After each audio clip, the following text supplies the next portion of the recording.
BTV ਵੇਖ ਰਹੇ ਸਾਰੇ ਦਰਸ਼ਕਾਂ ਨੂੰ ਪਿਆਰ ਭਰੀ ਸਤਿ ਸ਼੍ਰੀ ਅਕਾਲ। ਮੈਂ ਸਿਮਰਨਜੀਤ ਕੌਰ ਲੈ ਕੇ ਹਾਜ਼ਰ ਹਾਂ ਕੈਨੇਡਾ ਅਤੇ ਅੰਤਰਰਾਸ਼ਟਰੀ ਖਬਰਾਂ ਦਾ ਬੁਲੇਟਿਨ ਦੀ ਸ਼ੁਰੂਆਤ ਕਰਦੇ ਹਾਂ ਮੁੱਖ ਖਬਰਾਂ ਦੇ ਨਾਲ। ਸਾਊਥ ਈਸਟ ਕੈਲਗਰੀ ਵਿੱਚ ਲੱਗੀ ਅੱਗ ਨਾਲ 4 ਗੈਰੇਜ ਅਤੇ 10 ਇਮਾਰਤਾਂ 'ਚ ਹੋਇਆ ਨੁਕਸਾਨ। ਐਲਬਰਟਾ ਦੇ ਪ੍ਰੀਮੀਅਰ ਨੇ ਈਕੋਲਾਈ ਫੈਲਣ ਦੇ ਇੱਕ ਹਫ਼ਤੇ ਬਾਅਦ ਦਿੱਤਾ ਬਿਆਨ, ਮਰੀਜ਼ਾਂ ਨਾਲ ਸਾਂਝੇ ਕੀਤੇ ਆਪਣੇ ਵਿਚਾਰ ਅਤੇ ਭੇਜੀਆਂ ਦੁਆਵਾਂ।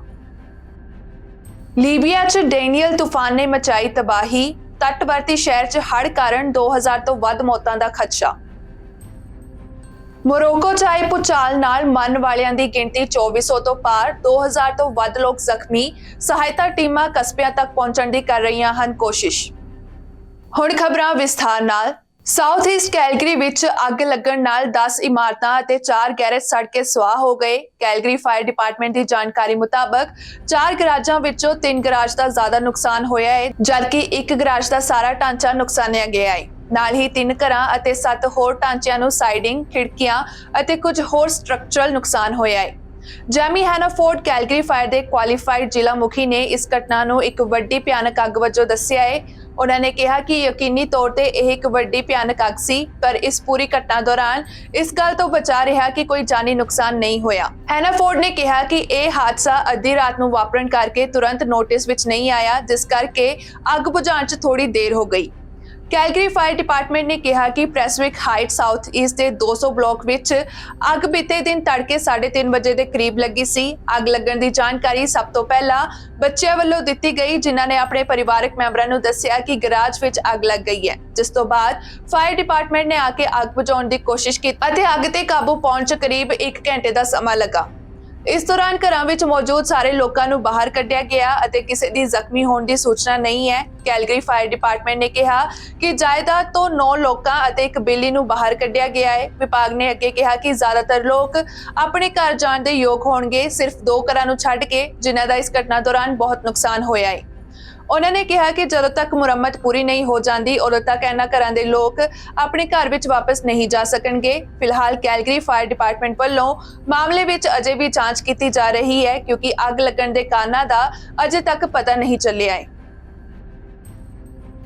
ਐਲਬਰਟਾ ਦੇ ਪ੍ਰੀਮੀਅਰ ਡੈਨੀਅਲ ਸਮਿਥ ਨੇ ਈਕੋਲਾਈ ਪ੍ਰਕੋਪ ਦੇ ਐਲਾਨ ਤੋਂ ਲਗਭਗ 1 ਹਫ਼ਤੇ ਬਾਅਦ ਮਰੀਜ਼ਾਂ ਅਤੇ ਉਹਨਾਂ ਦੇ ਪਰਿਵਾਰਾਂ ਲਈ ਆਪਣੇ ਵਿਚਾਰ ਸਾਂਝੇ ਕੀਤੇ ਅਤੇ ਪ੍ਰਾਰਥਨਾਵਾਂ ਭੇਜੀਆਂ। ਜਾਣਕਾਰੀ ਮੁਤਾਬਕ ਈਕੋਲਾਈ ਮਾਮਲੇ ਦੇ ਪ੍ਰਕੋਪ ਨਾਲ ਜੁੜੇ 190 ਲੈਬ ਕੇਸਾਂ ਦੀ ਪੁਸ਼ਟੀ ਹੋਈ ਹੈ, ਜਿਸ ਵਿੱਚ 27 ਬੱਚੇ ਹਸਪਤਾਲ 'ਚ ਦਾਖਲ ਹਨ ਅਤੇ ਇਲਾਜ ਦੌਰਾਨ 7 ਮਰੀਜ਼ਾਂ ਨੂੰ ਹਸਪਤਾਲ ਤੋਂ ਛੁੱਟੀ ਦੇ ਦਿੱਤੀ ਗਈ ਹੈ। ਐਲਬਰਟਾ ਹੈਲਥ ਸਰਵਿਸਿਜ਼ ਨੇ ਕਿਹਾ ਕਿ 20 ਮਰੀਜ਼ਾਂ ਨੂੰ ਗੰਭੀਰ ਬਿਮਾਰੀ ਅਤੇ ਹੀਮੋਲਾਈਟਿਕ ਯੂਰੇਮਿਕ ਸਿੰਡਰੋਮ ਹੋਣ ਦੀ ਪੁਸ਼ਟੀ ਕੀਤੀ ਗਈ ਹੈ, ਜੋ ਕਿ ਇੱਕ ਦੁਰਲੱਭ ਬਿਮਾਰੀ ਹੈ ਜੋ ਲੋਕਾਂ ਦੇ ਗੁਰਦਿਆਂ ਅਤੇ ਖੂਨ ਦੇ ਜੰਮਣ ਦੇ ਕਾਰਜਾਂ ਨੂੰ ਪ੍ਰਭਾਵਿਤ ਕਰਦੀ ਹੈ।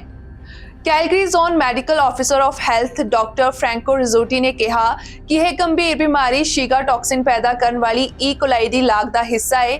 ਰਿਜ਼ੂਤੀ ਨੇ ਇਹ ਵੀ ਕਿਹਾ ਕਿ ਬਹੁਤ ਘੱਟ ਬੱਚਿਆਂ ਨੂੰ ਡਾਇਲਿਸਿਸ ਦੀ ਲੋੜ ਹੁੰਦੀ ਹੈ ਅਤੇ ਆਉਣ ਵਾਲੇ ਦਿਨਾਂ ਵਿੱਚ ਲੋੜ ਪੈਣ ਤੇ ਹੋਰ AHS ਸਾਈਟਾਂ ਤੋਂ ਡਾਇਲਿਸਿਸ ਮਸ਼ੀਨਾਂ ਲਿਆਂਦੀਆਂ ਗਈਆਂ ਹਨ। ਐਲਬਰਟਾ ਦੇ ਪ੍ਰੀਮੀਅਰ ਡੈਨੀਅਲ ਸਮਿਥ ਨੇ ਟਵੀਟ ਕਰਕੇ ਕਿਹਾ ਕਿ ਮੈਂ ਉਹਨਾਂ ਸਾਰੇ ਬੱਚਿਆਂ ਨੂੰ ਆਪਣੇ ਵਿਚਾਰ ਅਤੇ ਪ੍ਰਾਰਥਨਾਵਾਂ ਭੇਜ ਰਿਹਾ ਹਾਂ, ਜਿਨ੍ਹਾਂ ਨੂੰ ਹਾਲ ਹੀ ਦੇ ਪ੍ਰਕੋਪ ਵਿੱਚ ਈਕੋਲਾਈ ਦਾ ਸੰਕਰਮਣ ਹੋਇਆ ਹੈ। ਉਹਨਾਂ ਨੇ ਕਿਹਾ ਕਿ ਮੇਰਾ ਦਿਲ ਵੀ ਇਹਨਾਂ ਛੋਟੇ ਬੱਚਿਆਂ ਦੇ ਪਰਿਵਾਰਾਂ ਨਾਲ ਜੁੜਿਆ ਹੋਇਆ ਹੈ। ਨਾਲ ਹੀ ਸਮਿਥ ਨੇ ਸਾਰੇ ਫਰੰਟਲਾਈਨ ਕਰਮਚਾਰੀਆਂ ਦਾ ਧੰਨਵਾਦ ਕਰਦੇ ਹੋਏ ਕਿਹਾ ਕਿ ਜੋ ਇਹਨਾਂ ਬੱਚਿਆਂ ਦੇ ਇਲਾਜ ਅਤੇ ਦੇਖਭਾਲ ਲਈ ਅਣਥੱਕ ਮਿਹਨਤ ਕਰ ਰਹੇ ਹਨ, ਮੈਂ ਉਹਨਾਂ ਦਾ ਵੀ ਧੰਨਵਾਦ ਕਰਦਾ ਹਾਂ। ਸਮਿਥ ਨੇ ਕਿਹਾ ਕਿ ਮੈਂ ਸਿਹਤ ਮੰਤਰੀ ਐਡਰੀਆਨਾ ਲਾਗਰੇਂਜ ਅਤੇ ਬੱਚਿਆਂ ਅਤੇ ਪਰਿਵਾਰਕ ਸੇਵਾਵਾਂ ਦੇ ਮੰਤਰੀ ਸੇਲੇ ਟਰਟਨ ਨੂੰ ਇਸ ਪ੍ਰਕੋਪ ਦਾ ਪੂਰਾ ਮੁਲਾਂਕਣ ਕਰਨ ਲਈ ਕਿਹਾ ਹੈ, ਤਾਂ ਜੋ ਇਹ ਯਕੀਨੀ ਬਣਾਇਆ ਜਾ ਸਕੇ ਕਿ ਭਵਿੱਖ ਵਿੱਚ ਅਜਿਹਾ ਹੋਣ ਤੋਂ ਰੋਕਣ ਲਈ ਕਦਮ ਚੁੱਕੇ ਜਾਣ। ਇਸ ਮਾਮਲੇ ਵਿੱਚ ਸਿਹਤ ਮੰਤਰੀ ਐਡਰੀਆਨਾ ਲਾਗਰੇਂਜ ਨੇ ਵੀ ਆਪਣੇ ਟਵਿੱਟਰ ਤੇ ਅਜਿਹਾ ਹੀ ਬਿਆਨ ਪੋਸਟ ਕੀਤਾ ਹੈ। ਉਹਨਾਂ ਨੇ ਕਿਹਾ ਕਿ ਮੇਰੇ ਵਿਚਾਰ ਅਤੇ ਪ੍ਰਾਰਥਨਾਵਾਂ ਹਰ ਉਸ ਬੱਚੇ ਅਤੇ ਪਰਿਵਾਰ ਨਾਲ ਹਨ ਜੋ ਕੈਲਗਰੀ ਵਿੱਚ ਈਕੋਲਾਈ ਦੇ ਪ੍ਰਕੋਪ ਤੋਂ ਪ੍ਰਭਾਵਿਤ ਹੋਏ ਹਨ। ਮੈਂ ਐਲਬਰਟਾ ਚਿਲਡਰਨ ਹਸਪਤਾਲ, ਪੀਟਰ ਲੋਹਿਟ ਸੈਂਟਰ ਅਤੇ ਸਾਊਥ ਹੈਲਥ ਕੈਂਪਸ ਵਿਖੇ ਸਾਡੇ ਬੇਮਿਸਾਲ ਫਰੰਟਲਾਈਨ ਸਟਾਫ ਦਾ ਧੰਨਵਾਦ ਕਰਨਾ ਚਾਹੁੰਦੀ ਹਾਂ। ਲਾਗਰੇਂਸ ਨੇ ਜਾਣਕਾਰੀ ਦਿੱਤੀ ਕਿ ਹਰੇਕ ਸਥਾਨ ਵਿੱਚ ਹੁਣ ਈਕੋਲਾਈ ਲੱਛਣ ਵਾਲੇ ਮਰੀਜ਼ਾਂ ਦੀ ਨਿਗਰਾਨੀ ਕਰਨ ਲਈ ਇੱਕ ਸਮਰਪਿਤ ਕਲੀਨਿਕ ਮੌਜੂਦ ਹੈ। 4 ਸਤੰਬਰ ਨੂੰ ਈਕੋਲਾਈ ਦੇ ਪ੍ਰਕੋਪ ਦੀ ਖਬਰ ਆਉਣ ਤੋਂ ਬਾਅਦ ਦੋਵੇਂ ਸਰਕਾਰੀ ਅਧਿਕਾਰੀਆਂ ਨੇ ਇਸ ਮਾਮਲੇ ਬਾਰੇ ਪਹਿਲੀ ਵਾਰ ਕੁਝ ਕਿਹਾ ਹੈ। ਇਹ ਮਾਹਰਾਂ ਦੇ ਕਹਿਣ ਤੋਂ ਬਾਅਦ ਆਇਆ ਹੈ ਕਿ ਇਹ ਇੱਕ ਤਰ੍ਹਾਂ ਨਾਲ ਇਤਿਹਾਸਕ ਘਟਨਾ ਹੈ, ਕਿਉਂਕਿ ਇਸ ਤੋਂ ਪਹਿਲਾਂ ਇਸ ਤਰ੍ਹਾਂ ਦਾ ਪ੍ਰਕੋਪ ਪਹਿਲਾਂ ਕਦੇ ਨਹੀਂ ਦੇਖਿਆ ਗਿਆ। ਉਹਨਾਂ ਨੇ ਕਿਹਾ ਕਿ ਇੱਕ ਸਿੰਗਲ ਬਿੰਦੂ ਸਰੋਤ ਨਾਲ ਜੁੜੇ 5 ਸਾਲ ਤੋਂ ਘੱਟ ਉਮਰ ਦੇ ਬੱਚਿਆਂ ਵਿੱਚ ਇਹ ਸਭ ਤੋਂ ਵੱਡਾ ਪ੍ਰਕੋਪ ਬਣ ਕੇ ਸਾਹਮਣੇ ਆਇਆ ਹੈ, ਜਿਸ ਵਿੱਚ 2 ਸਾਲਾਂ ਦੀ ਅਮੇਲੀਆ ਲਿਓਨਾਰਡ ਈਕੋਲਾਈ ਦੇ ਪ੍ਰਕੋਪ ਨਾਲ ਪ੍ਰਭਾਵਿਤ ਹੋਣ ਵਾਲੀ 100 ਤੋਂ ਵੱਧ ਮਰੀਜ਼ਾਂ ਵਿੱਚੋਂ ਇੱਕ ਹੈ। ਜਾਣਕਾਰੀ ਮੁਤਾਬਕ ਅਮੇਲੀਆ ਹੁਣ ਡਾਇਲਿਸਿਸ ਤੇ ਹੈ, ਜੋ ਸ਼ੁੱਕਰਵਾਰ ਨੂੰ ਸ਼ੁਰੂ ਹੋਇਆ ਸੀ। ਬੱਚੀ ਦੇ ਪਿਤਾ ਰਿਆਨ ਨੇ ਕਿਹਾ ਕਿ ਜਦੋਂ ਤੋਂ ਉਸਨੇ ਡਾਇਲਿਸਿਸ ਸ਼ੁਰੂ ਕੀਤਾ ਹੈ, ਉਸਦੀ ਧੀ ਜ਼ਿਆਦਾ ਚੌਕਸ ਹੋ ਗਈ ਹੈ ਅਤੇ ਜਾਗਦੀ ਹੈ। ਪਹਿਲਾਂ ਉਹ ਸਾਰਾ ਦਿਨ ਸੌਂਦੀ ਰਹਿੰਦੀ ਸੀ ਅਤੇ ਕੁਝ ਮਿੰਟਾਂ ਲਈ ਜਾਗਦੀ ਸੀ, ਕਿਉਂਕਿ ਉਹ ਬਹੁਤ ਥੱਕ ਚੁੱਕੀ ਹੁੰਦੀ ਸੀ।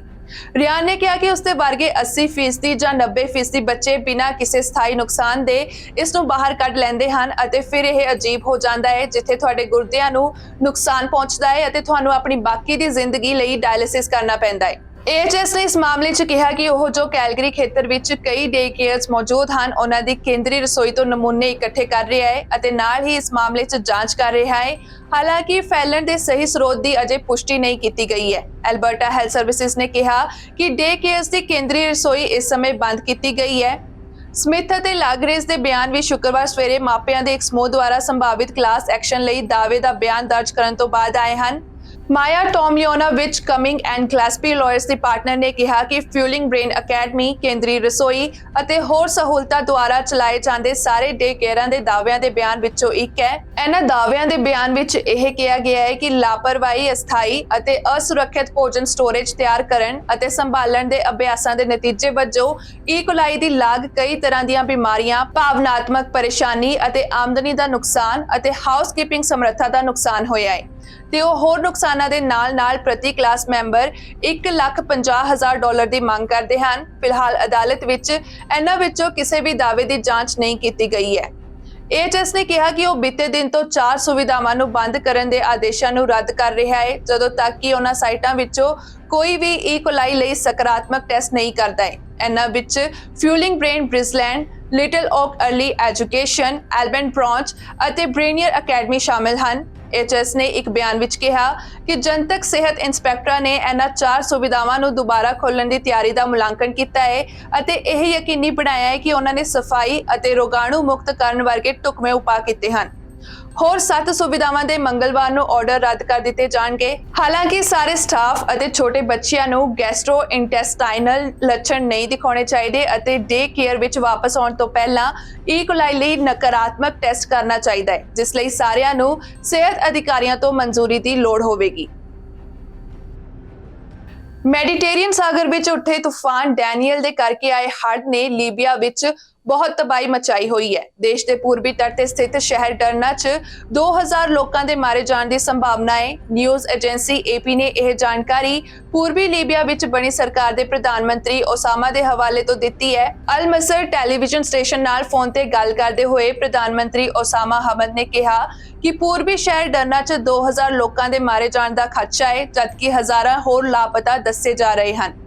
ਉਹਨਾਂ ਕਿਹਾ ਕਿ ਡਰਨਾ ਵਿੱਚ ਹੜ੍ਹ ਕਰਕੇ ਸਾਰਾ ਇਲਾਕਾ ਰੁੜ ਗਿਆ ਹੈ। ਸਰਕਾਰ ਨੇ ਡਰਨਾ ਨੂੰ ਆਫਤ ਵਾਲਾ ਇਲਾਕਾ ਐਲਾਨਿਆ ਹੋਇਆ ਹੈ। ਇਸ ਤੋਂ ਪਹਿਲਾਂ ਪੂਰਬੀ ਲੀਬੀਆ ਸਰਕਾਰ ਦੇ ਸਿਹਤ ਮੰਤਰੀ ਓਥਮਾਨ ਅਬਦੁਲ ਜ਼ਲੀਲ ਨੇ ਇੱਕ ਚੈਨਲ ਨਾਲ ਫੋਨ ਤੇ ਇੰਟਰਵਿਊ 'ਚ 27 ਲੋਕਾਂ ਦੀ ਮੌਤ ਦੀ ਪੁਸ਼ਟੀ ਕੀਤੀ ਸੀ। ਅਬਦੁਲ ਜ਼ਲੀਲ ਨੇ ਕਿਹਾ ਕਿ ਡਰਨਾ ਸ਼ਹਿਰ ਨੂੰ ਇਸ ਵਿੱਚ ਸ਼ਾਮਿਲ ਨਹੀਂ ਕੀਤਾ ਗਿਆ ਹੈ, ਕਿਉਂਕਿ ਦੁਪਹਿਰ ਤੱਕ ਉੱਥੇ ਸਥਿਤੀ ਸਪਸ਼ਟ ਨਹੀਂ ਹੋਈ ਸੀ। ਚੀਨ ਵਿੱਚ ਇੱਕ ਤੋਂ ਬਾਅਦ ਇੱਕ ਹੈਰਾਨ ਕਰਨ ਵਾਲੀਆਂ ਖਬਰਾਂ ਸਾਹਮਣੇ ਆ ਰਹੀਆਂ ਹਨ, ਜਿਨ੍ਹਾਂ ਮੁਤਾਬਕ ਕਿਹਾ ਜਾ ਰਿਹਾ ਹੈ ਕਿ ਚੀਨ ਵਿੱਚ ਸਭ ਕੁਝ ਠੀਕ ਨਹੀਂ ਚੱਲ ਰਿਹਾ ਹੈ। ਚੀਨ ਦੇ ਰਾਸ਼ਟਰਪਤੀ ਸ਼ੀ ਜਿਨਪਿੰਗ ਮੁਸੀਬਤ ਵਿੱਚ ਹਨ। ਹੁਣ ਸੋਸ਼ਲ ਮੀਡੀਆ ਤੇ ਦਾਅਵਾ ਕੀਤਾ ਜਾ ਰਿਹਾ ਹੈ ਕਿ ਚੀਨ ਦੇ ਵਿਦੇਸ਼ ਮੰਤਰੀ ਤੋਂ ਬਾਅਦ ਰੱਖਿਆ ਮੰਤਰੀ ਲੀ ਸ਼ਾਂਗਫੂ ਵੀ ਲਾਪਤਾ ਹੋ ਗਏ ਹਨ। ਦਰਅਸਲ ਚੀਨ ਦੇ ਰੱਖਿਆ ਮੰਤਰੀ ਲੀ ਸ਼ਾਂਗਫੂ ਪਿਛਲੇ ਕੁਝ ਦਿਨਾਂ ਤੋਂ ਜਨਤਕ ਤੌਰ ਤੇ ਨਜ਼ਰ ਨਹੀਂ ਆ ਰਹੇ ਹਨ, ਜਿਸ ਕਾਰਨ ਉਹਨਾਂ ਦੇ ਲਾਪਤਾ ਹੋਣ ਦੀ ਖਬਰ ਚਰਚਾ ਦਾ ਵਿਸ਼ਾ ਬਣੀ ਹੋਈ ਹੈ।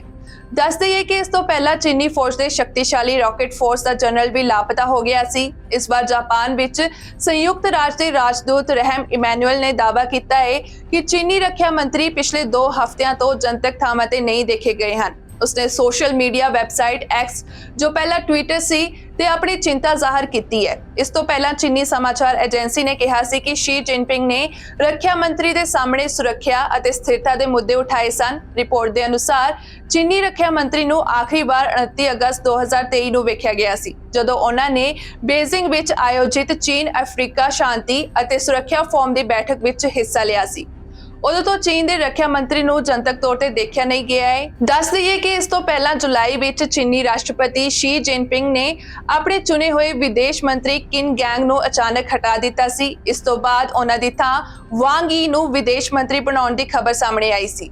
ਹਾਲਾਂਕਿ ਇਸ ਤੋਂ ਪਹਿਲਾਂ ਉਹਨਾਂ ਦੇ ਲਾਪਤਾ ਹੋਣ ਦੀ ਖਬਰ ਸੁਰਖੀਆਂ 'ਚ ਸੀ। ਕਿਨ ਗੈਂਗ ਦਾ ਅਚਾਨਕ ਗਾਇਬ ਹੋਣਾ ਅਜੇ ਵੀ ਲੋਕਾਂ ਲਈ ਇੱਕ ਨਾ ਸਮਝੀ ਬੁਝਾਰਤ ਬਣਿਆ ਹੋਇਆ ਹੈ। ਅਸਲ 'ਚ ਉਹ ਅਜੇ ਤੱਕ ਜਨਤਕ ਤੌਰ ਤੇ ਨਜ਼ਰ ਨਹੀਂ ਆਏ ਹਨ। ਕਿਨ ਗੈਂਗ ਨੂੰ ਹਟਾਉਣ ਤੋਂ ਬਾਅਦ ਸ਼ੀ ਜਿਨਪਿੰਗ ਨੇ ਰਾਕੇਟ ਫੋਰਸ ਦੇ ਜਨਰਲ ਲੀ ਯੂ ਚਾਇਓ ਅਤੇ ਜਨਰਲ ਲਿਊ ਗੁਆਂਗਪਿਨ ਨੂੰ ਵੀ ਬਰਖਾਸਤ ਕਰ ਦਿੱਤਾ ਸੀ। ਬੈਂਗਲੌਰ ਤੋਂ 280 ਤੋਂ ਵੱਧ ਵਿਅਕਤੀਆਂ ਨੂੰ ਲੈ ਕੇ ਸਾਨ ਫ੍ਰਾਂਸਿਸਕੋ ਜਾ ਰਹੀ 에ਅਰ ਕੈਨੇਡਾ ਦੀ ਉਡਾਨ ਨੂੰ ਤਕਨੀਕੀ ਖਰਾਬੀ ਕਾਰਨ ਅਲਾਸਕਾ ਸ਼ਹਿਰ ਵੱਲ ਮੋੜ ਦਿੱਤਾ ਗਿਆ। ਅਧਿਕਾਰੀ ਨੇ ਕਿਹਾ ਕਿ ਸਮੱਸਿਆ ਨੂੰ ਹੱਲ ਕਰਨ ਤੋਂ ਬਾਅਦ ਫਲਾਈਟ AI-175 ਨੇ ਲੰਘੇ ਸੋਮਵਾਰ ਨੂੰ ਭਾਰਤੀ ਸਮੇਂ ਅਨੁਸਾਰ ਸਵੇਰੇ 10 ਵਜੇ ਸੈਨ ਫ੍ਰਾਂਸਿਸਕੋ ਪੁੱਜੀ। B777 ਜਹਾਜ਼ ਨੂੰ ਜਦੋਂ ਸੈਨ ਫ੍ਰਾਂਸਿਸਕੋ ਜਾਂਦੇ ਸਮੇਂ ਤਕਨੀਕੀ ਸਮੱਸਿਆ ਦਾ ਸਾਹਮਣਾ ਕਰਨਾ ਪਿਆ ਤਾਂ ਇਸ ਨੂੰ ਅਲਾਸਕਾ ਦੇ ਸ਼ਹਿਰ ਐਂਕਰੇਜ ਵੱਲ ਮੋੜ ਦਿੱਤਾ ਗਿਆ ਸੀ। ਜਹਾਜ਼ ਤੇ 280 ਤੋਂ ਵੱਧ ਲੋਕ ਸਵਾਰ ਸਨ ਅਤੇ 4 ਘੰਟੇ ਦੀ ਦੇਰੀ ਤੋਂ ਬਾਅਦ ਫਲਾਈਟ ਆਪਣੀ ਮੰਜ਼ਿਲ ਤੇ ਉਤਰੀ। ਆਮ ਤੌਰ ਤੇ ਬੈਂਗਲੌਰ ਤੋਂ ਸੈਨ ਫ੍ਰਾਂਸਿਸਕੋ ਫਲਾਈਟ 16 ਘੰਟੇ ਲੈਂਦੀ ਹੈ। 에ਅਰ ਕੈਨੇਡਾ ਦੇ ਬੁਲਾਰੇ ਨੇ ਕਿਹਾ ਕਿ ਇੱਕ ਤਕਨੀਕੀ ਕਾਰਨ ਕਰਕੇ ਜਹਾਜ਼ ਐਂਕਰੇਜ ਵਿੱਚ ਥੋੜਾ ਸਮਾਂ ਰੁਕਿਆ। ਇਹ ਸੈਨ ਫ੍ਰਾਂਸਿਸਕੋ ਵਿਖੇ ਉਤਰਿਆ ਹੈ। ਕੁੱਲ ਦੇਰੀ 4 ਘੰਟਿਆਂ ਤੋਂ ਘੱਟ ਸੀ। ਜਹਾਜ਼ 'ਚ 282 ਯਾਤਰੀਆਂ ਸਮੇਤ ਕਰੀਬ 300 ਲੋਕ ਸਵਾਰ ਸਨ। ਫਲਾਈਟ ਟਰੈਕਿੰਗ ਸਾਈਟਾਂ ਦਿਖਾਉਂਦੀਆਂ ਹਨ ਕਿ AI-175 ਨੇ ਲੰਘੇ ਐਤਵਾਰ ਨੂੰ ਦੁਪਹਿਰ 1:25 ਤੇ ਬੈਂਗਲੁਰੂ ਤੋਂ ਉਡਾਨ ਭਰੀ ਸੀ। ਆਪਣੀ ਲੰਬੀ ਸਮੁੰਦਰੀ ਯਾਤਰਾ ਸ਼ੁਰੂ ਕਰਨ ਲਈ ਸ਼ੰਘਾਈ ਵਾਲੇ ਪਾਸੇ ਤੋਂ ਚੀਨੀ ਮੁੱਖ ਭੂਮੀ ਤੋਂ ਬਾਹਰ ਨਿਕਲਣ ਤੇ B777 ਨੇ ਕੁਝ ਮਿਹਨਤ ਕੀਤੀ ਅਤੇ ਫਿਰ ਅੱਗੇ ਵਧਿਆ। ਜ਼ਿਕਰਯੋਗ ਹੈ ਕਿ ਇਸ ਜੂਨ ਵਿੱਚ AI ਦੀ ਦਿੱਲੀ ਸੈਨ ਫ੍ਰਾਂਸਿਸਕੋ ਇੱਕ ਇੰਜਣ ਵਿੱਚ ਖਰਾਬੀ ਤੋਂ ਬਾਅਦ ਰੂਸ ਵੱਲ ਮੋੜ ਦਿੱਤੀ ਗਈ ਸੀ। ਮੋਰੋਕੋ ਦੇ ਸੈਨਿਕਾਂ ਅਤੇ ਟਰੱਕਾਂ ਅਤੇ ਹੈਲੀਕਾਪਟਰਾਂ ਵਿੱਚ ਸਹਾਇਤਾ ਟੀਮਾਂ ਬੀਤੇ ਦਿਨ ਇੱਕ ਭਿਆਨਕ ਭੂਚਾਲ ਨਾਲ ਤਬਾਹ ਹੋਏ ਦੂਰ ਦਰਾਡੇ ਪਹਾੜੀ ਕਸਬਿਆਂ ਤੱਕ ਪਹੁੰਚਣ ਲਈ ਜੱਦੋ-ਜਹਿਦ ਕਰਦੀਆਂ ਨਜ਼ਰ ਆਈਆਂ, ਜਿਸ ਵਿੱਚ ਹੁਣ ਤੱਕ 2400 ਤੋਂ ਵੱਧ ਲੋਕਾਂ ਦੇ ਮਾਰੇ ਜਾਣ ਦੀ ਖਬਰ ਸਾਹਮਣੇ ਆਈ ਹੈ ਅਤੇ ਬਚੇ ਹੋਏ ਲੋਕ ਮਲਬੇ ਹੇਠਾਂ ਫਸੇ ਆਪਣੇ ਪਰਿਵਾਰ ਦੇ ਮੈਂਬਰਾਂ ਨੂੰ ਲੱਭਣ ਵਿੱਚ ਮਦਦ ਕਰਨ ਲਈ ਬੇਤਾਬ ਨਜ਼ਰ ਆਏ। ਮੋਰੋਕੋ ਦੇ ਅਧਿਕਾਰੀਆਂ ਨੇ ਹੁਣ ਤੱਕ ਸਿਰਫ 4 ਦੇਸ਼ਾਂ ਸਪੇਨ, ਕਤਰ, ਬ੍ਰਿਟੇਨ ਅਤੇ ਸੰਯੁਕਤ ਅਰਬ ਅਮੀਰਾਤ ਤੋਂ ਸਰਕਾਰ ਦੁਆਰਾ ਪੇਸ਼ਕਸ਼ ਕੀਤੀ ਸਹਾਇਤਾ ਸਵੀਕਾਰ ਕੀਤੀ ਹੈ ਅਤੇ ਕੁਝ ਵਿਦੇਸ਼ੀ ਸਹਾਇਤਾ ਟੀਮਾਂ ਨੇ ਕਿਹਾ ਹੈ ਕਿ ਉਹ ਟੀਮਾਂ ਨੂੰ ਤਾਇਨਾਤ ਕਰਨ ਦੀ ਆਗਿਆ ਦੀ ਉਡੀਕ ਕਰ ਰਹੇ ਹਨ। ਮੋਰੋਕੋ ਦੇ ਗ੍ਰਹਿ ਮੰਤਰਾਲੇ ਦਾ ਕਹਿਣਾ ਹੈ ਕਿ ਅਧਿਕਾਰੀ ਤਾਲਮੇਲ ਦੀ ਘਾਟ ਤੋਂ ਬਚਣਾ ਚਾਹੁੰਦੇ ਹਨ ਜੋ ਉਤਪਾਦਕ ਹੋਵੇਗਾ। ਸੰਯੁਕਤ ਰਾਸ਼ਟਰ ਦਾ ਅੰਦਾਜ਼ਾ ਹੈ ਕਿ ਲੰਘੇ ਸ਼ੁੱਕਰਵਾਰ ਰਾਤ ਦੇ 6.8 ਤੀਬਰਤਾ ਦੇ ਭੂਚਾਲ ਨਾਲ 3 ਲੱਖ ਲੋਕ ਪ੍ਰਭਾਵਿਤ ਹੋਏ ਸਨ, ਜੋ ਕਿ ਇਸ ਦੀ ਮੁਕਾਬਲਤਨ ਘੱਟ ਡੂੰਘਾਈ ਦੇ ਕਾਰਨ ਵਧੇਰੇ ਖਤਰਨਾਕ ਹੈ। ਜਾਣਕਾਰੀ ਮੁਤਾਬਕ ਜ਼ਿਆਦਾਤਰ ਤਬਾਹੀ ਅਤੇ ਮੌਤਾਂ ਉੱਚ ਐਟਲਸ ਪਹਾੜਾਂ ਦੇ ਅਲ ਹਾਊਸ ਪ੍ਰਾਂਤ ਵਿੱਚ ਹੋਈਆਂ, ਜਿੱਥੇ ਖੜੇ ਮਕਾਨ ਢਹਿ ਗਏ ਅਤੇ ਸੜਕਾਂ ਮਲਬੇ ਨਾਲ ਭਰ ਗਈਆਂ। ਇਸ ਦੌਰਾਨ ਉੱਥੋਂ ਦੇ ਵਸਨੀਕ ਕਈ ਵਾਰ ਖੁਦ ਚਟਾਨਾਂ ਨੂੰ ਸਾਫ਼ ਕਰਦੇ ਵੀ ਦੇਖੇ ਗਏ। ਸੈਨਿਕਾਂ ਨਾਲ ਭਰੇ ਟਰੱਕ ਲੰਘੇ ਐਤਵਾਰ ਨੂੰ ਅਮਿਜ਼ਮਿਜ਼ ਕਸਬੇ ਵਿੱਚ ਪਹੁੰਚੇ ਤਾਂ ਲੋਕਾਂ ਨੂੰ ਖੁਸ਼ੀ ਹੋਈ ਕਿ ਉਹਨਾਂ ਦੀ ਮਦਦ ਲਈ ਟੀਮ ਆਈ ਹੈ, ਪਰ ਇਸ ਦੌਰਾਨ ਉਹਨਾਂ ਨੇ ਹੋਰ ਮਦਦ ਦੀ ਵੀ ਅਪੀਲ ਕੀਤੀ ਹੈ। ਉੱਥੇ ਮੌਜੂਦ ਲੋਕਾਂ ਨੇ ਜੋ ਇਸ ਭੂਚਾਲ ਵਿੱਚ ਬਚ ਗਏ ਸੀ ਨੇ ਕਿਹਾ ਕਿ ਸਾਡੇ ਲਈ ਇਹ ਇੱਕ ਤਬਾਹੀ ਦਾ ਮੰਜ਼ਰ ਹੈ, ਜਿੱਥੇ ਪਹਾੜੀ ਘਰ ਅਤੇ ਇੱਕ ਮਸਜਿਦ ਦੀ ਮੀਨਾਰ ਵੀ ਇਸ ਭੂਚਾਲ ਵਿੱਚ ਢਹਿ ਗਈ। ਉਹਨਾਂ ਨੇ ਕਿਹਾ ਕਿ ਸਾਨੂੰ ਨਹੀਂ ਪਤਾ ਕਿ ਅੱਗੇ ਭਵਿੱਖ ਵਿੱਚ ਕੀ ਹੋਣਾ ਹੈ, ਪਰ ਫਿਲਹਾਲ ਮਦਦ ਲਈ ਕੀਤੀ ਜਾ ਰਹੀ ਸਹਾਇਤਾ ਨਾਕਾਫੀ ਹੈ। ਫੌਜ ਦੀਆਂ ਟੁਕੜੀਆਂ ਨੇ ਬੀਤੇ ਦਿਨ ਅਮਿਜ਼ਮਿਜ਼ ਤੋਂ ਦੂਰ ਦਰਾਡੇ ਦੇ ਪਹਾੜੀ ਪਿੰਡਾਂ ਨੂੰ ਜਾਣ ਵਾਲੀ ਪੱਕੀ ਸੜਕ ਦੇ ਨਾਲ ਤਾਇਨਾਤ ਕੀਤਾ। ਸਰਕਾਰੀ ਸਮਾਚਾਰ ਏਜੰਸੀ MAP ਨੇ ਦੱਸਿਆ ਕਿ ਰੂਟਾਂ ਨੂੰ ਸਾਫ਼ ਕਰਨ ਲਈ ਬੁਲਡੋਜ਼ਰ ਅਤੇ ਹੋਰ ਸਾਜ਼ੋ ਸਮਾਨ ਦੀ ਵਰਤੋਂ ਕੀਤੀ ਜਾ ਰਹੀ ਹੈ। ਸੈਲਾਨੀਆਂ ਅਤੇ ਵਸਨੀਕ ਬਲੱਡ ਡੋਨੇਟ ਕਰਨ ਲਈ ਕਤਾਰ ਵਿੱਚ ਖੜੇ ਹੋਏ ਦਿਖੇ। ਮੋਰੋਕੋ ਦੀ ਮਦਦ ਲਈ ਦੁਨੀਆ ਭਰ ਤੋਂ ਸਹਾਇਤਾ ਦੀਆਂ ਪੇਸ਼ਕਸ਼ਾਂ ਆ ਰਹੀਆਂ ਹਨ। ਰੈਸਕਿਊਅਰਸ ਵਿਦਆਊਟ ਬਾਰਡਰਸ ਨੇ ਕਿਹਾ ਕਿ ਕੁੱਲ 3500 ਬਚਾਅਕਰਤਾਵਾਂ ਦੀਆਂ ਬਣੀਆਂ ਲਗਭਗ 100 ਟੀਮਾਂ ਸੰਯੁਕਤ ਰਾਸ਼ਟਰ ਦੇ ਪਲੇਟਫਾਰਮ ਤੇ ਰਜਿਸਟਰਡ ਹਨ ਅਤੇ ਮੋਰੋਕੋ ਵਿੱਚ ਤਾਇਨਾਤ ਕਰਨ ਲਈ ਤਿਆਰ ਹਨ। ਸਪੇਨ ਦੀ ਐਮਰਜੈਂਸੀ ਮਿਲਟਰੀ ਯੂਨਿਟ ਦੇ ਅਨੁਸਾਰ ਇੱਕ ਸਪੈਨਿਸ਼ ਖੋਜ ਅਤੇ ਬਚਾਅ ਟੀਮ ਮੈਰਾਕੇਚ ਪਹੁੰਚੀ ਅਤੇ ਪੇਂਡੂ ਤਲਤ ਨਇਆ ਕਿਊਬ ਵੱਲ ਰਵਾਨਾ ਹੋਈ। ਬ੍ਰਿਟੇਨ ਨੇ 4 ਕੁੱਤਿਆਂ, ਮੈਡੀਕਲ ਸਟਾਫ, ਸੁਣਨ ਵਾਲੇ ਯੰਤਰਾਂ ਅਤੇ ਕੰਕਰੀਟ ਕੱਟਣ ਵਾਲੇ ਗੇਅਰ ਨਾਲ 60 ਵਿਅਕਤੀਆਂ ਦੀ ਖੋਜ ਟੀਮ ਭੇਜੀ ਹੈ। ਪਰ ਵਿਦੇਸ਼ਾਂ ਵਿੱਚ ਹੋਰ ਸਹਾਇਤਾ ਟੀਮਾਂ ਜੋ ਤਾਇਨਾਤ ਕਰਨ ਲਈ ਤਿਆਰ ਸਨ ਨੇ ਨਿਰਾਸ਼ਾ ਜ਼ਾਹਰ ਕੀਤੀ ਕਿ ਉਹ ਸਰਕਾਰੀ ਪ੍ਰਵਾਨਗੀ ਤੋਂ ਬਿਨਾਂ ਕਦਮ ਨਹੀਂ ਰੱਖ ਸਕਦੇ। ਨਿਊਜ਼ ਏਜੰਸੀ DPA ਨੇ ਰਿਪੋਰਟ ਦਿੱਤੀ ਕਿ ਜਰਮਨੀ ਕੋਲੋਨ ਬੋਨ ਹਵਾਈ ਅੱਡੇ ਦੇ ਨੇੜੇ 50 ਤੋਂ ਵੱਧ ਬਚਾਅਕਰਤਾਵਾਂ ਦੀ ਟੀਮ ਉਡੀਕ ਕਰ ਰਹੀ ਸੀ, ਪਰ ਉਹਨਾਂ ਨੂੰ ਘਰ ਭੇਜ ਦਿੱਤਾ ਗਿਆ। ਚੈਕ ਰਿਪਬਲਿਕ ਨੇ ਕਿਹਾ ਕਿ ਉਸ ਕੋਲ 70 ਬਚਾਅ ਕਰਮੀਆਂ ਦੀ ਟੀਮ ਜਾਣ ਲਈ ਤਿਆਰ ਹੈ ਅਤੇ ਉਡਾਣ ਦੀ ਇਜਾਜ਼ਤ ਦੀ ਉਡੀਕ ਕਰ ਰਹੀ ਹੈ। ਫਰਾਂਸ, ਜਿਸ ਦੇ ਮੋਰੋਕੋ ਨਾਲ ਬਹੁਤ ਸਾਰੇ ਸੰਬੰਧ ਹਨ, ਅਤੇ ਕਿਹਾ ਕਿ ਭੂਚਾਲ ਵਿੱਚ ਉਸਦੇ 4 ਨਾਗਰਿਕਾਂ ਦੀ ਮੌਤ ਹੋ ਗਈ ਹੈ। ਕਿਹਾ ਕਿ ਉੱਤਰੀ ਅਫਰੀਕੀ ਦੇਸ਼ ਦੇ ਅਧਿਕਾਰੀ ਕੇਸ ਦੇ ਆਧਾਰ ਤੇ ਪ੍ਰਸਤਾਵਾਂ ਦਾ ਮੁਲਾਂਕਣ ਕਰ ਰਹੇ ਹਨ। ਫਰਾਂਸ ਦੀ ਵਿਦੇਸ਼ ਮੰਤਰੀ ਕੈਥਰੀਨ ਕੈਲੋਨਾ ਨੇ ਕਿਹਾ ਕਿ ਮੋਰੋਕੋ ਆਪਣੀਆਂ ਚੋਣਾਂ ਦਾ ਮਾਲਕ ਹੈ, ਜਿਸ ਦਾ ਸਨਮਾਨ ਕੀਤਾ ਜਾਣਾ ਚਾਹੀਦਾ ਹੈ। ਉਸਨੇ ਮੋਰੋਕੋ ਅਤੇ ਅੰਤਰਰਾਸ਼ਟਰੀ ਗੈਰ ਸਰਕਾਰੀ ਸਮੂਹਾਂ ਲਈ ਸੰਕਟਕਾਲੀਨ ਫੰਡਾਂ ਵਿੱਚ 5 ਮਿਲੀਅਨ ਯੂਰੋ ਦਾ ਐਲਾਨ ਕੀਤਾ, ਜੋ ਬਚੇ ਲੋਕਾਂ ਦੀ ਮਦਦ ਲਈ ਕੰਮ ਆਵੇਗਾ। ਫ੍ਰੈਂਚ ਕਸਬਿਆਂ ਅਤੇ ਸ਼ਹਿਰਾਂ ਨੇ 2 ਮਿਲੀਅਨ ਯੂਰੋ ਤੋਂ ਵੱਧ ਦੀ ਸਹਾਇਤਾ ਦੀ ਪੇਸ਼ਕਸ਼ ਕੀਤੀ ਹੈ ਅਤੇ ਪ੍ਰਸਿੱਧ ਕਲਾਕਾਰ ਵੀ ਦਾਨ ਇਕੱਠਾ ਕਰ ਰਹੇ ਹਨ। ਜਾਣਕਾਰੀ ਮੁਤਾਬਕ ਭੂਚਾਲ ਦੀ ਸ਼ੁਰੂਆਤੀ ਤੀਬਰਤਾ 6.8 ਸੀ ਅਤੇ ਇਹ ਰਾਤ 11:11 ਤੇ ਆਇਆ। ਪਿਛਲੇ ਹਫ਼ਤੇ USGS ਨੇ ਕਿਹਾ ਕਿ ਇਹ 120 ਸਾਲਾਂ ਤੋਂ ਵੱਧ ਸਮੇਂ ਵਿੱਚ ਉੱਤਰੀ ਅਫਰੀਕੀ ਦੇਸ਼ ਦਾ ਸਭ ਤੋਂ ਜ਼ਿਆਦਾ ਸ਼ਕਤੀਸ਼ਾਲੀ ਭੂਚਾਲ ਸੀ ਅਤੇ ਇਸਨੇ ਉਹਨਾਂ ਖੇਤਰਾਂ ਵਿੱਚ ਇਮਾਰਤਾਂ ਨੂੰ ਢਾਹ ਦਿੱਤਾ ਜਿੱਥੇ ਬਹੁਤ ਸਾਰੀਆਂ ਮਿੱਟੀ ਦੀਆਂ ਇੱਟਾਂ ਨਾਲ ਬਣਾਈਆਂ ਗਈਆਂ ਹਨ। ਗ੍ਰਹਿ ਮੰਤਰਾਲੇ ਨੇ ਦੱਸਿਆ ਕਿ ਕੁੱਲ 2497 ਲੋਕਾਂ ਦੀ ਮੌਤ ਦੀ ਪੁਸ਼ਟੀ ਹੋਈ ਹੈ ਅਤੇ ਘੱਟੋ-ਘੱਟ 2476 ਲੋਕ ਜ਼ਖਮੀ ਹੋਏ ਹਨ। ਮੋਰੋਕੋ ਦਾ ਸਭ ਤੋਂ ਘਾਤਕ ਭੂਚਾਲ 1960 ਵਿੱਚ 5.8 ਤੀਬਰਤਾ ਦਾ ਭੂਚਾਲ ਸੀ, ਜੋ ਅਗਾਦਿਰ ਸ਼ਹਿਰ ਦੇ ਨੇੜੇ ਆਇਆ, ਜਿਸ ਵਿੱਚ ਘੱਟੋ-ਘੱਟ 12000 ਲੋਕ ਮਾਰੇ ਗਏ ਸੀ। ਇਸਨੇ ਮੋਰੋਕੋ ਨੂੰ ਉਸਾਰੀ ਦੇ ਨਿਯਮਾਂ ਨੂੰ ਬਦਲਣ ਲਈ ਪ੍ਰੇਰਿਤ ਕੀਤਾ, ਪਰ ਬਹੁਤ ਸਾਰੀਆਂ ਇਮਾਰਤਾਂ, ਖਾਸ ਕਰਕੇ ਪੇਂਡੂ ਘਰ, ਅਜਿਹੇ ਝਟਕਿਆਂ ਨੂੰ ਸਹਿਣ ਲਈ ਨਹੀਂ ਬਣਾਏ ਗਏ ਹਨ। ਪਾਕਿਸਤਾਨ ਦੇ ਪੰਜਾਬ ਸੂਬੇ ਵਿੱਚ ਲੰਘੇ ਐਤਵਾਰ ਨੂੰ ਤੇਜ਼ ਰਫ਼ਤਾਰ ਬੱਸ ਪਲਟ ਗਈ। ਇਸ ਹਾਦਸੇ ਵਿੱਚ 6 ਲੋਕਾਂ ਦੀ ਮੌਤ ਹੋ ਗਈ ਅਤੇ 50 ਹੋਰ ਜ਼ਖਮੀ ਹੋ ਗਏ। ਜਾਣਕਾਰੀ ਮੁਤਾਬਕ ਬੱਸ ਇੱਕ ਧਾਰਮਿਕ ਸਭਾ ਲਈ ਈਸਾਈ ਤੀਰਥ ਯਾਤਰੀਆਂ ਨੂੰ ਲਿਜਾ ਰਹੀ ਸੀ। ਇਹ ਹਾਦਸਾ ਲਾਹੌਰ ਤੋਂ ਲਗਭਗ 50 ਕਿਲੋਮੀਟਰ ਦੂਰ ਸ਼ੇਖੂਪੁਰਾ ਵਿੱਚ ਹੋਇਆ।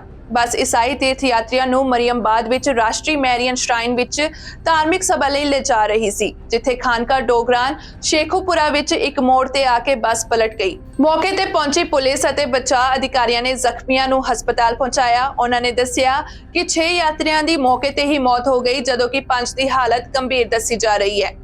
ਬੱਸ ਵਿੱਚ ਸਮਰੱਥਾ ਤੋਂ ਵੱਧ 6 ਯਾਤਰੀ ਸਵਾਰ ਸਨ। ਪੁਲਿਸ ਨੇ ਕਿਹਾ ਕਿ ਮੋੜ ਕੱਟਦੇ ਹੋਏ ਚਾਲਕ ਨੇ ਤੇਜ਼ ਰਫ਼ਤਾਰ ਵਾਹਨ ਤੇ ਕੰਟਰੋਲ ਗੁਆ ਦਿੱਤਾ, ਜਿਸ ਕਰਕੇ ਇਹ ਹਾਦਸਾ ਵਾਪਰਿਆ। ਪਾਕਿਸਤਾਨ ਪੰਜਾਬ ਦੇ ਕਾਰਜਕਾਰੀ ਮੁੱਖ ਮੰਤਰੀ ਮੋਹਸਿਨ ਨਕਵੀ ਨੇ ਦੁਰਘਟਨਾ ਵਿੱਚ ਲੋਕਾਂ ਦੀ ਮੌਤ ਤੇ ਦੁੱਖ ਦਾ ਪ੍ਰਗਟਾਵਾ ਕੀਤਾ ਤੇ ਸਿਹਤ ਅਧਿਕਾਰੀਆਂ ਨੂੰ ਜ਼ਖਮੀਆਂ ਨੂੰ ਇਲਾਜ ਦੇਣ ਦਾ ਨਿਰਦੇਸ਼ ਦਿੱਤਾ। ਜਾਣਕਾਰੀ ਮੁਤਾਬਕ ਮਰੀਅਮਬਾਦ ਵਿੱਚ ਰਾਸ਼ਟਰੀ ਮੈਰੀਅਨ ਸ਼ਰਾਈਨ 1949 ਵਿੱਚ ਮੈਰੀ ਦੇ ਜਨਮ ਉਤਸਵ ਲਈ ਸਾਲਾਨਾ ਤੀਰਥ ਯਾਤਰੀ ਦੀ ਥਾਂ ਰਿਹਾ ਹੈ। ਬੀਤੇ ਦਿਨ ਸਟਾਈਨਬਰਗ ਮੈਨੀਟੋਬਾ ਦੇ ਖੇਤਰ ਵਿੱਚ ਸੈਕੰਡਰੀ ਸਕੂਲ ਦੇ ਕੋਲ ਇੱਕ ਸਕੂਲ ਬੱਸ ਨਾਲ 6 ਸਾਲਾਂ ਦੀ ਬੱਚੀ ਦੀ ਟੱਕਰ ਹੋ ਗਈ, ਜਿਸ ਤੋਂ ਬਾਅਦ ਬੱਚੀ ਦੀ ਹਾਲਤ ਗੰਭੀਰ ਦੱਸੀ ਜਾ ਰਹੀ ਹੈ। ਲੰਘੇ ਸੋਮਵਾਰ ਨੂੰ ਸਵੇਰੇ 9:45 ਵਜੇ ਦੇ ਕਰੀਬ ਸਟਾਈਨਬਰਗ RCMP ਨੂੰ ਹਾਈ ਸਕੂਲ ਬੁਲਾਇਆ ਗਿਆ, ਜਦੋਂ ਬੱਸ ਨੇ ਇੱਕ ਬੱਚੀ ਨੂੰ ਟੱਕਰ ਮਾਰ ਦਿੱਤੀ। RCMP ਦੇ ਬੁਲਾਰੇ CPL ਜੂਲੀ ਕੋਰਚੇਨ ਨੇ ਇਸ ਬਾਰੇ ਜਾਣਕਾਰੀ ਦਿੱਤੀ। ਕੋਰਚੇਨ ਨੇ ਕਿਹਾ ਕਿ ਇੱਕ ਸਕੂਲ ਬੱਸ ਨੇ ਇਸ ਖੇਤਰ ਵਿੱਚ ਰਹਿਣ ਵਾਲੀ ਇੱਕ ਬੱਚੀ ਨੂੰ ਟੱਕਰ ਮਾਰ ਦਿੱਤੀ, ਜਿਸ ਨੂੰ ਗੰਭੀਰ ਸੱਟਾਂ ਨਾਲ ਹਸਪਤਾਲ ਲਿਜਾਇਆ ਗਿਆ। ਫਿਰ ਉਸ ਤੋਂ ਬਾਅਦ ਸਟਾਰਸ 에ਅਰ ਐਂਬੂਲੈਂਸ ਦੁਆਰਾ ਗੰਭੀਰ ਹਾਲਤ ਵਿੱਚ ਵਿਨੀਪੈਗ ਦੇ ਚਿਲਡਰਨ ਹਸਪਤਾਲ ਵਿੱਚ ਲਿਜਾਇਆ ਗਿਆ। RCMP ਦੇ ਅਧਿਕਾਰੀ ਨੇ ਕਿਹਾ ਕਿ ਇਹ ਟੱਕਰ ਕਿਵੇਂ ਹੋਈ ਅਜੇ ਇਸ ਬਾਰੇ ਪਤਾ ਨਹੀਂ ਚੱਲਿਆ ਹੈ, ਪਰ ਮਾਮਲੇ 'ਚ ਜਾਂਚ ਜਾਰੀ ਹੈ। ਕੈਨੇਡੀਅਨ ਫੈਸ਼ਨ ਮੋਗਲ ਪੀਟਰ ਨਾਈਗਾਰਡ ਵਿਰੁੱਧ ਟੋਰਾਂਟੋ ਜਿਨਸੀ ਸ਼ੋਸ਼ਣ ਦੇ ਕੇਸ ਵਿੱਚ ਦੋਸ਼ਾਂ ਦੀ ਗਿਣਤੀ 11 ਤੋਂ ਘਟਾ ਕੇ 6 ਕਰ ਦਿੱਤੀ ਗਈ ਹੈ। ਨਾਈਗਾਰਡ ਦੇ ਮੁਕੱਦਮੇ ਲਈ ਜਿਊਰੀ ਦੀ ਚੋਣ ਅੱਜ ਸ਼ੁਰੂ ਹੋਣ ਲਈ ਤੈਅ ਕੀਤੀ ਗਈ ਸੀ, ਪਰ ਅਦਾਲਤ ਵਿੱਚ ਕੁਝ ਸ਼ਿਕਾਇਤਕਰਤਾਵਾਂ ਦੀ ਗਵਾਹੀ ਸੁਣਨ ਨੂੰ ਨਹੀਂ ਮਿਲੀ, ਜਿਸ ਤੋਂ ਬਾਅਦ ਹੁਣ ਇਸ ਕੇਸ ਨੂੰ ਅਗਲੇ ਹਫ਼ਤੇ ਲਈ ਮੁਲਤਵੀ ਕਰ ਦਿੱਤਾ ਗਿਆ ਹੈ। ਟੋਰਾਂਟੋ ਕੇਸ ਵਿੱਚ ਨਾਈਗਾਰਡ ਨੂੰ ਅਸਲ ਵਿੱਚ ਜਿਨਸੀ ਸ਼ੋਸ਼ਣ ਦੇ 8 ਦੋਸ਼ਾਂ ਅਤੇ ਜ਼ਬਰਦਸਤੀ ਕੈਦ ਦੇ 3 ਦੋਸ਼ਾਂ ਦਾ ਸਾਹਮਣਾ ਕਰਨਾ ਪੈ ਰਿਹਾ ਸੀ। ਟਾਊਨ ਦੇ ਵਕੀਲ ਨੇਵਿਲ ਗੋਲਵਾਲਾ ਨੇ ਬੀਤੇ ਦਿਨ ਟੋਰਾਂਟੋ ਦੇ ਡਾਊਨਟਾਊਨ ਕੋਰਟ ਰੂਮ ਵਿੱਚ ਜਸਟਿਸ ਰੋਬਰਟ ਗੋਲਸਟੀਨ ਨੂੰ ਦੱਸਿਆ ਕਿ ਕੇਸ ਦੇ 8 ਸ਼ਿਕਾਇਤਕਰਤਾਵਾਂ ਵਿੱਚੋਂ 3 ਦੇ ਗਵਾਹੀ ਦੀ ਉਮੀਦ ਨਹੀਂ ਹੈ। ਗੋਲਸਟੀਨ ਨੇ ਅਦਾਲਤ ਨੂੰ ਦੱਸਿਆ ਕਿ ਉਹ ਕੇਸ ਦੀ ਸੁਣਵਾਈ 20 ਸਤੰਬਰ ਤੱਕ ਮੁਲਤਵੀ ਕਰ ਰਿਹਾ ਹੈ, ਜਦੋਂ ਜਿਊਰੀ ਦੀ ਚੋਣ ਸ਼ੁਰੂ ਹੋਣੀ ਤੈਅ ਹੈ। ਅਦਾਲਤੀ ਦਸਤਾਵੇਜ਼ ਦਿਖਾਉਂਦੇ ਹਨ ਕਿ ਨਾਈਗਾਰਡ ਹੁਣ ਟੋਰਾਂਟੋ ਵਿੱਚ ਜਿਨਸੀ ਹਮਲੇ ਦੇ 5 ਦੋਸ਼ਾਂ ਅਤੇ ਜ਼ਬਰਦਸਤੀ ਕੈਦ ਦੇ ਇੱਕ ਦੋਸ਼ ਵਿੱਚ ਮੁਕੱਦਮੇ ਦਾ ਸਾਹਮਣਾ ਕਰ ਰਿਹਾ ਹੈ। ਨਾਈਗਾਰਡ ਬੀਤੇ ਦਿਨ ਇੱਕ ਵੀਲ ਚੇਅਰ ਵਿੱਚ ਅਦਾਲਤ ਵਿੱਚ ਪੇਸ਼ ਹੋਇਆ ਸੀ, ਜਿਸ ਨੂੰ ਕੈਨੇਡਾ ਵਿੱਚ 3 ਅਤੇ ਅਮਰੀਕਾ ਵਿੱਚ ਇੱਕ ਅਧਿਕਾਰ ਖੇਤਰਾਂ ਵਿੱਚ ਦੋਸ਼ਾਂ ਦਾ ਸਾਹਮਣਾ ਕਰਨਾ ਪਿਆ। ਨਾਈਗਾਰਡ ਨੂੰ ਪਹਿਲੀ ਵਾਰ ਵਿਨੀਪੈਗ ਵਿੱਚ 2020 ਵਿੱਚ ਹਵਾਲਗੀ ਐਕਟ ਦੇ ਤਹਿਤ ਗ੍ਰਿਫਤਾਰ ਕੀਤਾ ਗਿਆ ਸੀ, ਜਦੋਂ ਉਸ ਦੇ ਨਿਊਯਾਰਕ ਵਿੱਚ 9 ਮਾਮਲਿਆਂ ਵਿੱਚ ਦੋਸ਼ ਲਗਾਇਆ ਗਿਆ ਸੀ, ਜਿਸ ਵਿੱਚ ਜਿਨਸੀ ਤਸਕਰੀ ਅਤੇ ਧੋਖਾਧੜੀ ਦੇ ਦੋਸ਼ ਸ਼ਾਮਲ ਸਨ। ਅਮਰੀਕੀ ਅਧਿਕਾਰੀਆਂ ਨੇ ਦੋਸ਼ ਲਗਾਇਆ ਕਿ ਉਸਨੇ ਔਰਤਾਂ ਅਤੇ ਕੁੜੀਆਂ ਨੂੰ ਲੁਭਾਉਣ ਲਈ ਫੈਸ਼ਨ ਉਦਯੋਗ ਵਿੱਚ ਆਪਣੇ ਅਹੁਦੇ ਦੀ ਵਰਤੋਂ ਕੀਤੀ ਅਤੇ ਉਸ ਸਮੇਂ ਦੇ ਫੈਡਰਲ ਨਿਆਂ ਮੰਤਰੀ ਡੇਵਿਡ ਲੈਮੇਟੀ ਨੇ ਕਿਹਾ ਹੈ ਕਿ ਨਾਈਗਾਰਡ ਨੂੰ ਅਮਰੀਕਾ ਦੇ ਹਵਾਲੇ ਉਦੋਂ ਕੀਤਾ ਜਾਵੇਗਾ ਜਦੋਂ ਕੈਨੇਡਾ ਵਿੱਚ ਉਸ ਦੇ ਵਿਰੁੱਧ ਕੇਸਾਂ ਦਾ ਨਿਪਟਾਰਾ ਹੋ ਜਾਵੇਗਾ। ਕਿਊਬੈਕ ਵਿੱਚ ਨਾਈਗਾਰਡ ਨੂੰ 2 ਜਿਨਸੀ ਦੋਸ਼ਾਂ ਦਾ ਸਾਹਮਣਾ ਕਰਨਾ ਪੈ ਰਿਹਾ ਹੈ ਅਤੇ 90 ਦੇ ਦਹਾਕੇ ਦੇ ਆਰੰਭ ਵਿੱਚ ਇੱਕ ਵਿਅਕਤੀ ਦੇ ਦੋਸ਼ਾਂ ਨਾਲ ਅੱਗੇ ਆਉਣ ਤੋਂ ਬਾਅਦ ਮੈਨੀਟੋਬਾ ਵਿੱਚ ਜਿਨਸੀ ਹਮਲੇ ਅਤੇ ਗੈਰ ਕਾਨੂੰਨੀ ਕੈਦ ਦਾ ਵੀ ਦੋਸ਼ ਹੈ ਅਤੇ ਇਹਨਾਂ ਮਾਮਲਿਆਂ ਵਿੱਚ ਨਾਈਗਾਰਡ ਨੇ ਆਪਣੇ ਤੇ ਲੱਗੇ ਸਾਰੇ ਦੋਸ਼ਾਂ ਤੋਂ ਇਨਕਾਰ ਕੀਤਾ ਹੈ। ਅੱਜ ਦੀਆਂ ਖਬਰਾਂ ਦੇ ਵਿੱਚ ਇੰਨਾ ਹੀ। ਮੁੜ ਤੋਂ ਹਾਜ਼ਰ ਹੋਵਾਂਗੀ ਨਵੀਆਂ ਖਬਰਾਂ ਦੇ ਨਾਲ। ਤੁਸੀਂ ਵੇਖਦੇ ਰਹੋ BTV, B positive, B yourself.